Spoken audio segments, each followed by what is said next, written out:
मुफ्ती मुजीब रहमान जा बयान जी समात ला मुफ्ती मुजीब साहब जो यूट्यूब चैनल ज़रूर सब्सक्राइब कंदा। पाकिस्तान जी एटमी ताक़त जे लाइ वॾे में वॾो जेको किरदारु हुयो उहो ॿिनि शख़्सनि जो हुयो।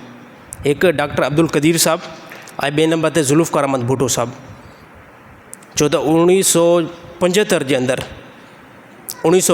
अंदरि पाकिस्तान एटमी ताक़त न हुयो। 1975 जे अंदरि पाकिस्तान एटमी ताक़त न हुयो। हिंदुस्तान असां खां पहिरियां एटमी ताक़त थी चुको हुयो। त पोइ डॉक्टर अब्दुल कदीर खे ज़ुल्फ़िकार अहमद भुट्टो यानी अमेरिका खां हिते पाकिस्तान में आंदो। अमेरिका खां पोइ मोहसिन पाकिस्तान जेकॾहिं कोई आहे डॉक्टर अब्दुल कदीर। ॾिसो इन जो पाकिस्तान जे मथां काफ़ी एहसान आहे। भले हिन टाइम कोई बंदो उनखे तस्लीम करे या न करे। डॉक्टर अब्दुल कदीर मां सम्झां थो वॾी शख़्सियत आहे पाकिस्तान जे एतबार सां।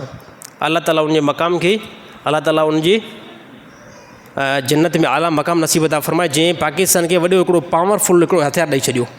1975 में जींजो आया हिते त पोइ एटमी ताक़त जेको ठाहिणु शुरू कई, काफ़ी जेको तजुर्बा कया ऐं 1975 खां वठी करे 1998 ताईं इहो कमु जेको आहे डॉक्टर अब्दुल कदीर जो जारी रहियो।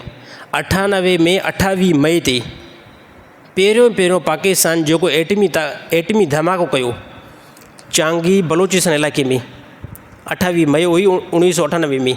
ऐं जेको धमाको कामयाबु धमाको एटमी ताक़त जो पहिरियों पाकिस्तान कयो ऐं पाकिस्तान जो नालो दुनिया में एटमी ताक़त में 7 नंबर ते अची वियो। त पाकिस्तान हाणे पंहिंजी फ़ोम में ऐं ताक़त में अची वियो आहे। त उहो साल 1998 वारो हुयो। 28 मई ते पहिरियों जेको आहे न यानी इस्तेमाल जे लाइ बलोचिस्तान जे पहाड़ इलाइक़े जे अंदरि जेको चांगी हिकिड़ो इलाइक़ो आहे उन जे मथां इस्तेमालु करे ॾिठो त हीअ हथियार ॾिसूं हाणे इस्तेमालु मीज़ाइल एटमी कीअं थो थिए।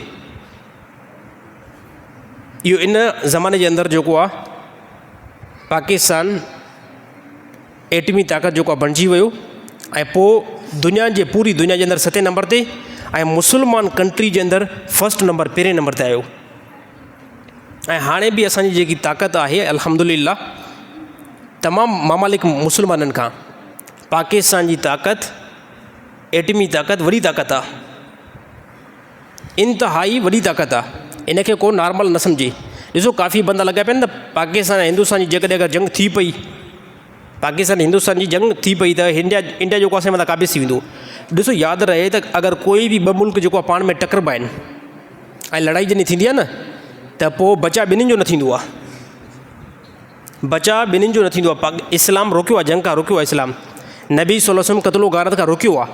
पर कोई जेकॾहिं अगरि बंदो ॻिची में अगरि पइजी थो वञे न, कोई अगरि काफ़र असांजी ॻिची में पइजी थो वञे न, पोइ इस्लाम जेको कंहिं क़िस्म जो कोई ख़ामोशी इख़्तियार न ईंदो आहे। पोइ इस्लाम फरमाए तव्हां बि जेको मुंहुं टोड़ हुनखे जवाबु ॾेई छॾियो। त असां इंडिया सां को ज़ाती असांजी दुश्मनी न आहे।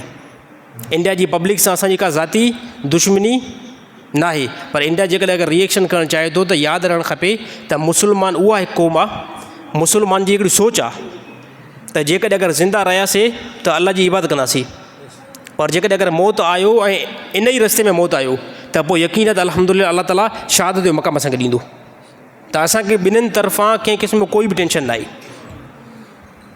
असांखे ॿिन्हिनि पहलू मां जेकॾहिं अगरि ज़िंदा बची वियासीं त पंहिंजे कारोबार खे असां इस्तेमालु कंदासीं, कारोबार हलाईंदासीं ऐं अहिड़ी तरह अल्लाह जी इबादत कंदासीं। पर जेकॾहिं अगरि हलिया वियासीं ऐं इंडिया जो मीज़ा लॻी पियो त पोइ छा थींदो सर? पोइ थींदासीं अल्हम्दुलिल्लाह शहीद। ईमान जी हालत में मौत आयो आहे, कलमे जी हालत में मौत आयो आहे।